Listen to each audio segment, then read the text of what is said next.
नौजवान विद्यार्थी, महिलाएं और बुजुर्गों, मैं आपका बहुत ज़्यादा वक्त नहीं लूँगा क्योंकि हमारा आगे का कार्यक्रम ये है कि यात्रा अपने तय कार्यक्रम के अनुसार मार्च करेगी और हम लोग मुख्यमंत्री जी से मिलने का प्रयास करेंगे। वो मिलेंगे कि नहीं मिलेंगे ये उनके ऊपर है, लेकिन हम पलायन रोको नौकरी दो यात्रा के माध्यम से विभिन्न जिलों से गुजरते हुए जो मांग पत्र लेकर के आए हैं, जो प्रभावित वर्ग के लोग हैं, लगभग 1 लाख प्रभावित नौजवानों से हैं और इस यात्रा के प्रेस कॉन्फ्रेंस में लोगों ने आकर के अपनी बात रखी है, जो प्रभावित वर्ग के लोग हैं।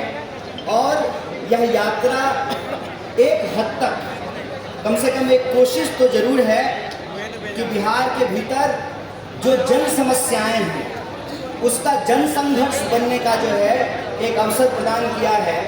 तो इस जन संघर्ष के माध्यम से हम अपनी बात, बिहार के लोगों की हक की बात बिहार के सरकार और बिहार के मुखिया को बताने की कोशिश करेंगे। और दूसरी बात कि आज का तारीख ही पटना के लिए क्यों चुना गया है।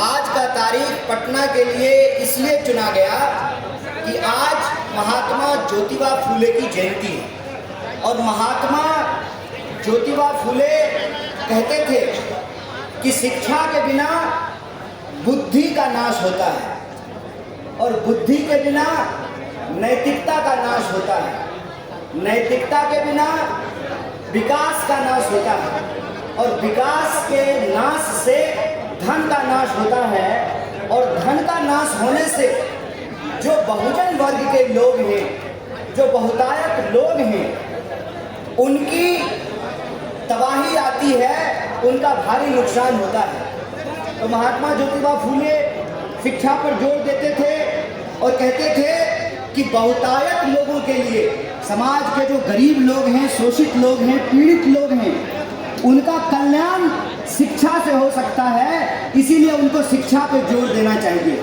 लेकिन आज शिक्षा की हालत ये है कि जो शिक्षण संस्थान है उस पर लोगों को भरोसा नहीं है, जो सरकारी शिक्षण संस्थान है, और उसमें जो पढ़ने वाले लोग हैं जिस तरीके से वो पढ़ते हैं कि वो मजबूर हैं शिक्षा की कमी के चलते पलायन करने को लेकर के। जब शिक्षा नहीं मिलेगी तो रोजगार भी नहीं मिलेगा और जब रोजगार नहीं मिलेगा तो परिवार और समाज का विकास भी नहीं होगा।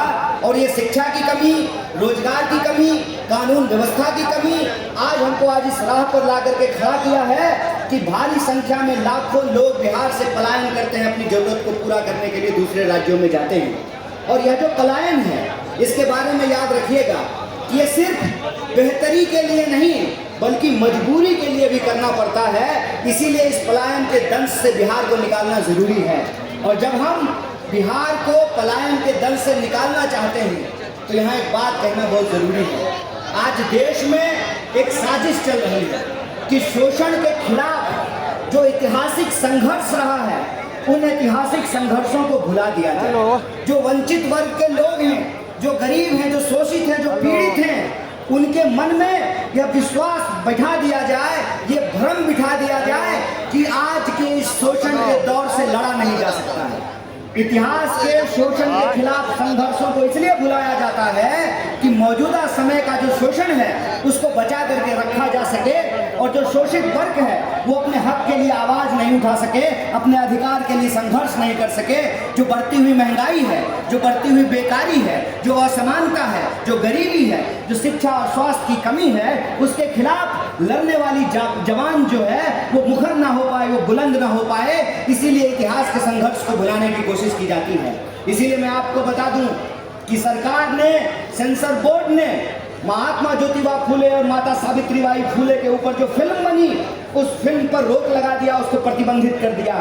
हम कहते हैं जब तमाम तरह का फाइल बन रहा है, पता नहीं केरल फाइल, लंदन फाइल, कौन कौन सा फाइल बन रहा है, तमाम तरीके की सरकार की प्रोपेगेंडा फिल्में जब बन रही है तो महात्मा फूले और ज्योतिबा फूले और सावित्रीबाई फूले के ऊपर जो बनने वाली फिल्म है उसको क्यों बंद किया गया है?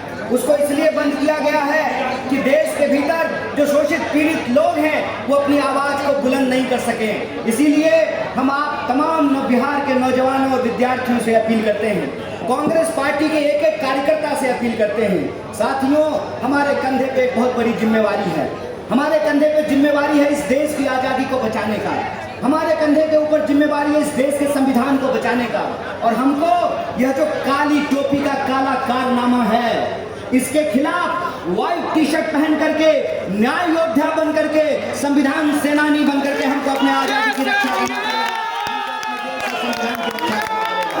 इसीलिए बिहार के भीतर, देश के भीतर अगर कहीं कोई अन्याय होगा तो कांग्रेस पार्टी का एक एक कार्यकर्ता जो संविधान में भरोसा करता है, इस देश में जिसको भी संविधान के ऊपर भरोसा है, जो इस देश की आजादी को सही समझता है, जिसको लगता है कि देश की आजादी ने यह अधिकार दिया है कि अमीर और गरीब का वोट बराबर किया है, यह देश जितना अमीरों का है उतना ही गरीबों का है, इस बात में जो भरोसा करने वाले लोग हैं, जो नफरत को हरा करके मोहब्बत को जिताने वाले लोग हैं, उनको एकजुट होना पड़ेगा।